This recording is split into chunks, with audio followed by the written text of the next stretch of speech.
went completely still when I heard what my son-in-law said. Not frozen like you see in movies, where someone drops something dramatic and it shatters on the floor. Just still.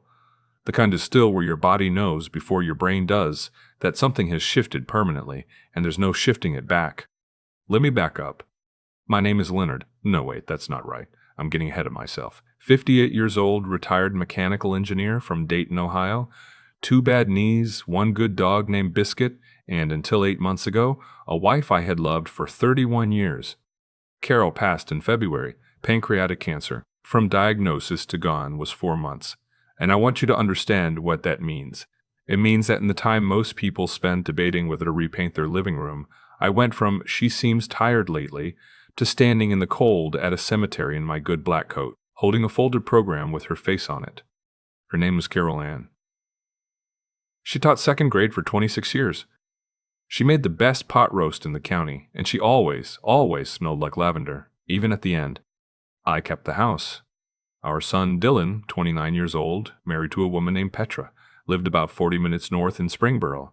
He called every Sunday, came by for dinner maybe once a month. I thought we were doing okay, given the circumstances.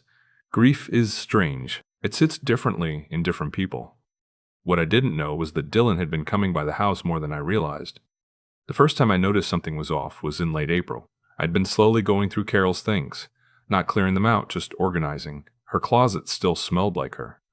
I wasn't ready to touch most of it, but I did start on the hallway bookshelf, sorting through the books she'd collected over the years, and I noticed a gap where her memory box used to sit. Carol had this old wooden keepsake box, cherrywood, about the size of a shoebox, with a small brass latch. I'd given it to her for her 5th anniversary because she was always tucking things away, birthday cards, photos, little notes. She loved it. Called it her treasure chest for the first few years until Dylan was old enough to think that was embarrassing. The box was gone. I figured I'd misplaced it somewhere during the confusion of the past few months. Hospice workers, family coming through, neighbors dropping off casseroles I'd never asked for. Things got moved around. I made a note to look for it and let it go. Then my neighbor Gretchen mentioned she'd seen Dylan's truck in the driveway on a Thursday afternoon 2 weeks prior.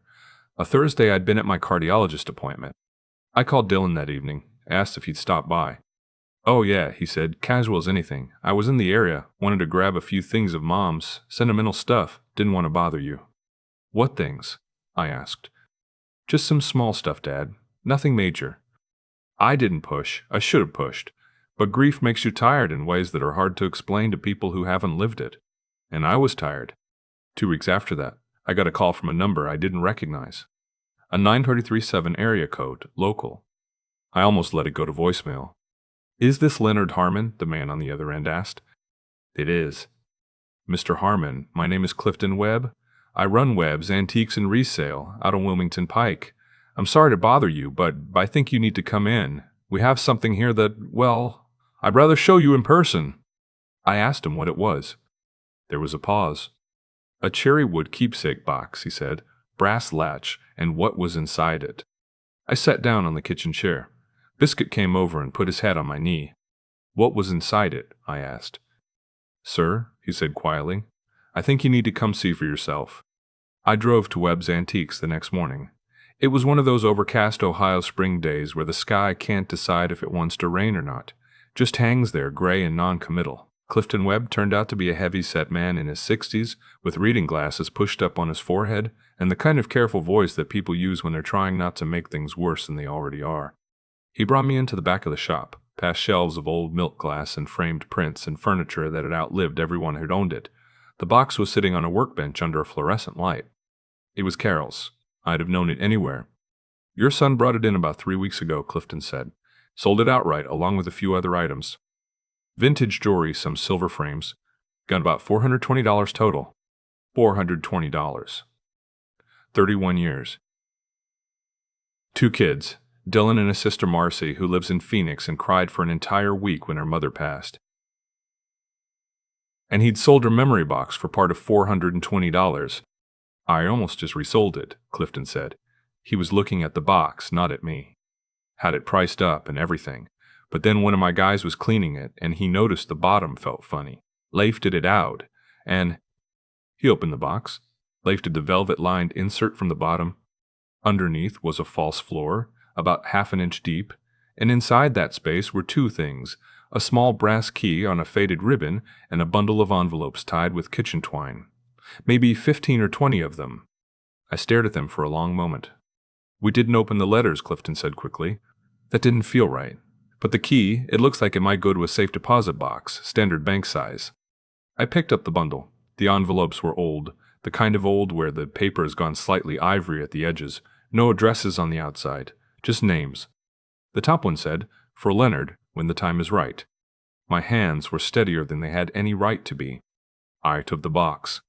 Clifton wouldn't take any money for it. He just walked me to my car and said, "I hope whatever's in there gives you some peace." I nodded. I wasn't sure I agreed.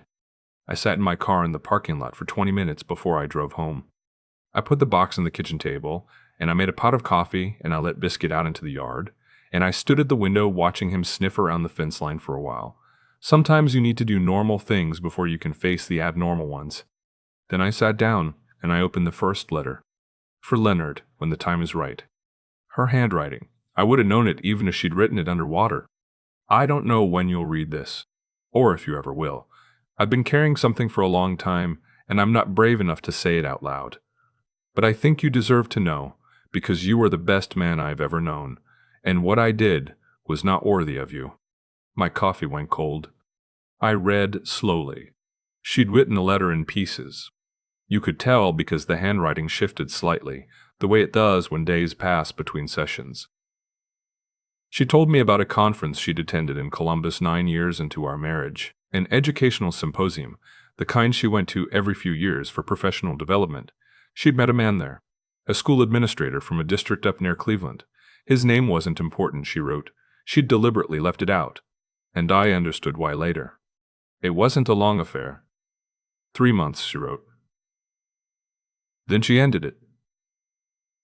She said she ended it because she looked at me one Sunday morning making pancakes for Dylan and Marcy, wearing that ridiculous apron that said, "World's okayest cook," and she understood with absolute clarity what she was risking. She said she hated herself for years.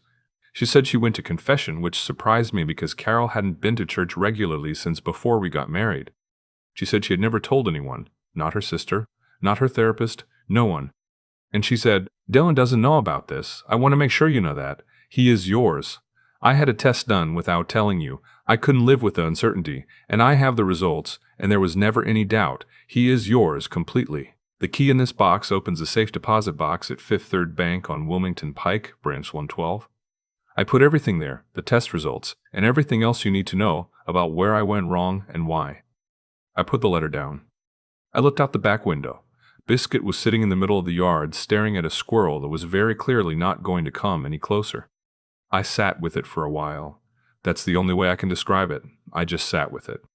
I'm not going to pretend the next few days were easy. They weren't. I moved through the house in a kind of slow orbit, picking things up and putting them down.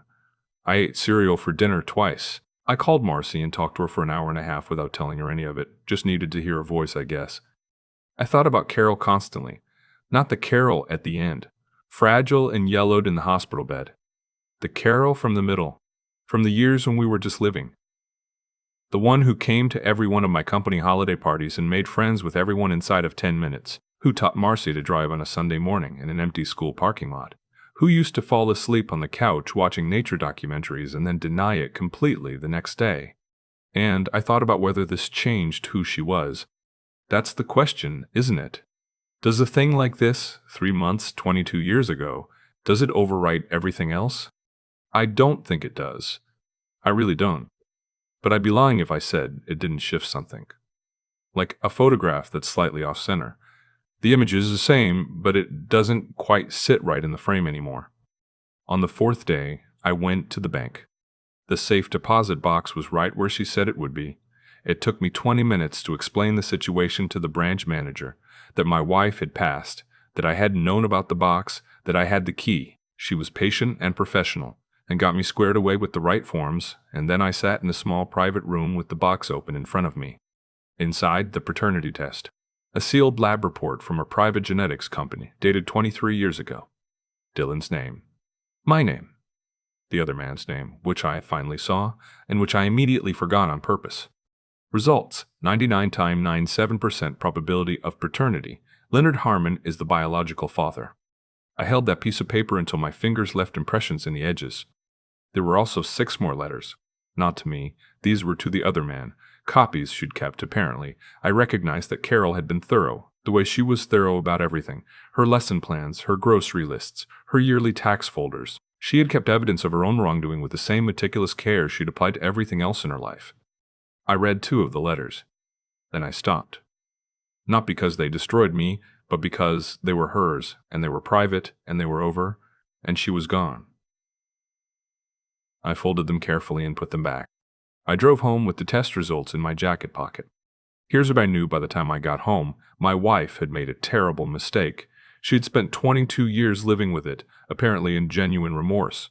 She had taken care to protect me. The test, the letters sealed away, never telling Dylan, never letting it touch our family's daily life. And she had loved me. I know she loved me. You can manufacture 31 years of mournings. The mistake didn't make her a bad woman. It made her a complicated one. And complicated I can work with. What I couldn't work with was what Dylan had done. He came over that Saturday. I'd called and asked him to come alone.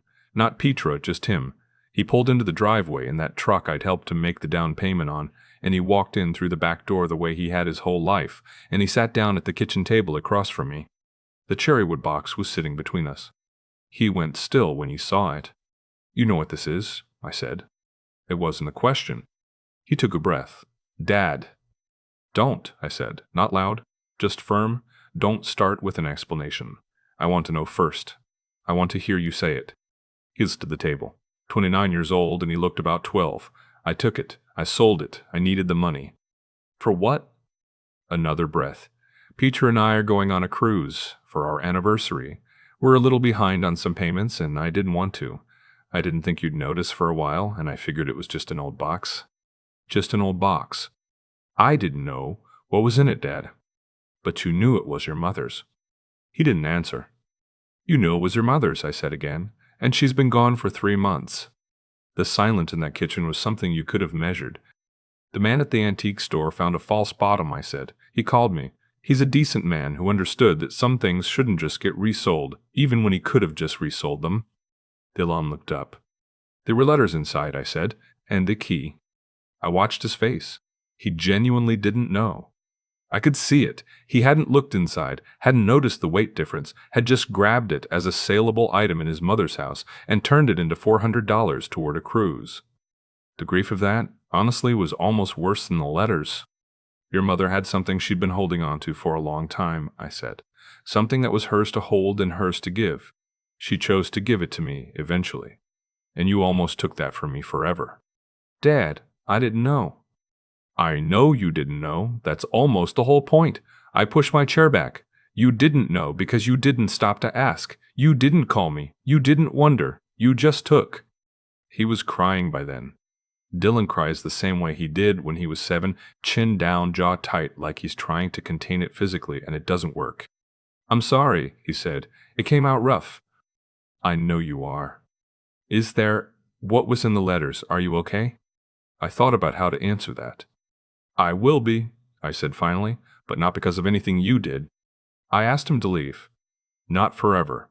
I want to be clear about that. He's my son. The test results are sitting in my kitchen drawer, and they confirm what I already knew in my gut, which is that he is mine in every way that matters. But I needed him to go, and I needed some time, and he seemed to understand that even through the crying." He stopped at the door. "I'll pay you back," he said. "Every dollar." "That's a start," I said. After he left, I sat on the back porch for a long time. Biscuit put his head in my lap.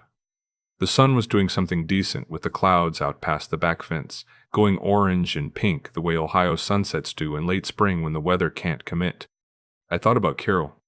I thought about the fact that she had made a choice a long time ago, and then she'd made a different choice, and then she'd spent 22 years living inside the space between those two choices. I thought about the fact that she'd been careful enough to have a test done, and thorough enough to keep the results, and honest enough to write me a letter she knew I might not find until after she was gone. I thought about what it costs a person to carry something like that quietly for 22 years. What it costs to keep showing up, To keep making the pot roast? To keep coming to the company holiday parties and making friends with everyone inside of 10 minutes? It costs everything. It costs your whole daily life. I'm not excusing what she did. I'm just saying I understand something now that I didn't before, that a person can hold a serious wrongness inside them and still, in every outward and practical and day-to-day way, be a good person. That love and betrayal are not mutually exclusive. That the full picture of a person is almost never the one you were holding. I had the paternity test framed, not obviously. I put it in a standard black frame with a mat, like a certificate. It's in my study, behind the door, where I can see it when I'm sitting at my desk, but no one else particularly notices it. A reminder that what matters was confirmed, even in the middle of everything else. I went back to Webb's Antiques the following week, partly to thank Clifton properly and partly because I'd been rude to drive off the way I had. He seemed glad I came. We talked for almost an hour. He's a widower himself, it turned out. Lost his wife about 4 years back. We had coffee from a machine that should probably have been retired in 2015, and we talked about the particular shape that grief takes when it comes with complications, which is to say, when it comes in the form of finding out things you didn't know. He said something I keep coming back to. The hard part, he said, isn't finding out, it's deciding what to do with what you found. That's about right. What I'm doing with it is this. I'm selling the Dayton house. It's too much house for one person and a dog. I've put a deposit down on a smaller place in a little town called Yellow Springs, about 20 miles east. Carol always said she wanted to live there someday, near the nature preserve, and I figure that's close enough to honoring something. Marcy is coming to visit in July. I'll tell her some of it then. Not all, not the parts that belong to her mother alone, but enough that she understands why her dad is moving and why things feel different now. Dylan has been calling every few days. We're finding our way back. It's slow, the way real things always are. And Clifton Webb, to his credit, has fixed up that cherrywood box and returned it to me at no charge. It sits on my kitchen windowsill now. The false bottom is still there. I left it in. Sometimes a thing is more itself, with all its secrets intact, even the ones that have already been told. I took the lavender soap from Carol's side of the bathroom and put it in the box. I'm not ready to throw it away. I'm not sure I ever will be. Some things you carry. You carry them because they're heavy, and because they were hers, and because that's what you do when you've loved someone for 31 years, and the full picture of them turns out to be larger and harder and more human than the one you were holding. You carry it, and you drive west into the Ohio sunset, and you let the dog hang his head out the window, and you keep going. I keep thinking about the cherrywood box sitting on my windowsill now, the lavender soap inside it, the false bottom still in place, empty of everything except what it taught me. Here's what I've come to understand about the whole thing. Not just Carol's letters, not just what Dylan did, but all of it taken together as one long piece of living. The choices we make when no one's watching are the ones that write our actual character. Carol made a wrong choice in Columbus 20-some years ago, but then she made 1,000 right ones after that. She didn't run from what she'd done. She sat with it. She had the test done not to protect herself, but because she needed to know the truth, and she knew I deserved it too, even if she couldn't hand it to me directly. That takes something, a kind of moral seriousness that most people never get around to, because being morally serious is uncomfortable and inconvenient and costs you sleep. What Dylan did was the opposite, not evil. I want to be clear about that. But careless in a way that's almost harder to deal with than cruelty because carelessness doesn't know what it's done. He grabbed that box off the shelf without thinking about what it meant, without pausing long enough to ask whether something might matter just because it mattered to someone else. $420. An anniversary cruise.